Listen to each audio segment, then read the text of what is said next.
O canal JMB Invest informa que nada que aparece neste vídeo é recomendação de investimento, apenas informativo. A paz, amados, hoje estou aqui para gravar mais um vídeo e o vídeo de hoje é sobre o KNCR11, o fundo imobiliário de papel da Quineia, e vamos para o seu relatório de maio de 2025. Ele tem um patrimônio líquido de 7 bilhões, tem a cota patrimonial de R$ 101,83. Tem a cota mercado no dia 30/5 estava R$ 104,62. E no dia que eu estou gravando esse vídeo, a cota mercado dele está R$ 103,39. O último dividendo dele distribuído foi de R$ 1,20, que será pago no dia 12/6. Ele tem a taxa média de CDI mais 2,27% ao ano, ou seja, é um fundo imobiliário high grade. Ele tem a média diária de liquidez de 11 milhões. E vamos para o comentário do gestor dele. Posição ao final do período. Ao fim de maio, a Quineia Rendimentos Imobiliários apresentava alocação em relação ao seu patrimônio de 100,6% em ativos alvos, 7,6% em LCI e 1% instrumento de caixa, ou seja, ele é um fundo alavancado. Vamos dar uma olhada lá no mais para baixo, no final do relatório gerencial, que ele vai explicar mais sobre isso. Os CRI em CDI dele corresponde a 100,3% do patrimônio do fundo, ou seja, ele é um fundo com exposição apenas em CDI, não tem IPCA. E a remuneração média, como acabamos de ver, é CDI mais 2,27% ao ano, com prazo médio de 4,1 anos. E aqui ele fala que não há nenhum evento negativo na carteira de crédito do fundo. Que ele fala dos dividendos, que em 12/6 ele vai pagar R$ 1,20 por cota. Isso representa uma rentabilidade de 1,18% ao mês, com a cota média de R$ 102,12. Isso daí corresponde a 100% da taxa DI do período. O fundo teve início em outubro de 2012, tem a taxa de administração de 1% e não tem taxa de performance. Aqui ele só comprou apenas um CRI nesse mês, que foi o HSLG MELI. Ele comprou 28 milhões com a taxa de CDI mais 2,10. Ou seja, a taxa que ele pagou na aquisição foi menor que a taxa média dele. E aqui fala que o CRI é baseado em um galpão logístico em desenvolvimento na região metropolitana de Curitiba.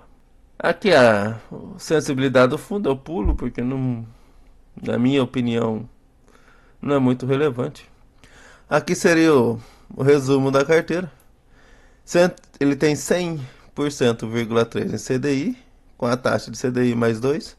Inflação, que é o IPCA, ele tem 0,3%, quase nada. Seria uma taxa de IPCA mais 8.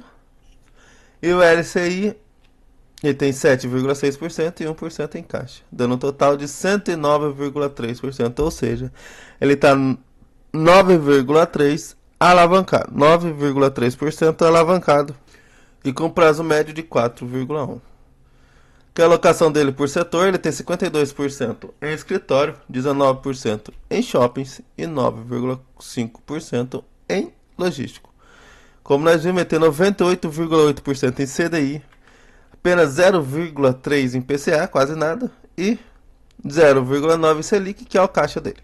Que é a negociação e liquidez durante o mês que ele teve. Aqui é a famosa DRE dele. Ele teve 92,1 milhões com resultado de CRI, 1,9 milhão com resultado de FIIs. O resultado de LCI dele foi 6,5 milhões e o de resultado de caixa 1,1 milhão. Despesa do fundo ele teve 7,1 milhões, dando resultado líquido de 94,4 milhões. E ele distribuiu 91,8 milhões, ou teve um resultado por cota de R$ 1,23 e distribuiu R$ 1,20. Ele fez uma reserva de caixa de 3 centavos por cota. Ele tem uma reserva acumulada de 13 centavos por cota. Como podemos ver aqui, devido ao aumento do CDI, que está em 14,75, sem ser na próxima quarta, na outra, pro dia 18 de junho, provavelmente, tem mais uma reunião do Copom, que acredito, o mercado estipula que mantém em 14,75. Outras pessoas acreditam que vai subir 0,25, que é o que eu acredito pelo cenário macro, ainda mais com essa incerteza que está sobre o governo, sobre esse taxação, aumento do IOF ou não. Então eu acredito que o Galípolo deva aumentar 0,25 e assim depois ver o que acontece, pelo menos na minha opinião. Quem fala que o resultado do fundo no mês de maio foi positivamente impactado pelo número de dias úteis do mês e se beneficiou do elevado patamar da Selic. Aqui é a carteira de ativos do fundo. Se você quiser dar uma olhada nela mais detalhadamente, eu aconselho você entrar no relatório gerencial e estudar direitinho CRI por CRI. Podemos ver ele tem 5 CRI acima de 3% da carteira. Então é um fundo muito bem diversificado. Ponto positivo para a carteira do fundo. Ponto de atenção. Ele tem muito... Nos primeiros 16 CRIs aqui, ele tem 7 CRIs com devedor da Brookfield. Então, é um ponto de atenção. Tirando isso, a carteira está muito bem diversificada, muito bem alocada. E como nós vimos lá em cima, não apresenta nenhum cenário de inadimplência nem de calote. Mas é bom sempre ficar de olho. Aqui a operação compromissada reversa, que nós já vimos, que é 9,3%, ele fala aqui. E na visão dos gestores, é uma alocação considerada adequada. Aqui é o canal da Quineia Investimentos, aqui eles fazem vídeos, live. Se você tiver, aqui você pode entrar para ver os links. Eu aconselho você você entrar lá no canal deles e você vai ter uma segunda opinião, que é a opinião e visão dos próprios gestores da Quineia. Aqui seria os ativos separados por setores, ó. Escritório, residencial pulverizado, shopping center, galpão logístico e outro. Se você entrar para dar uma olhada na parte dos ativos, já aproveita e dá uma...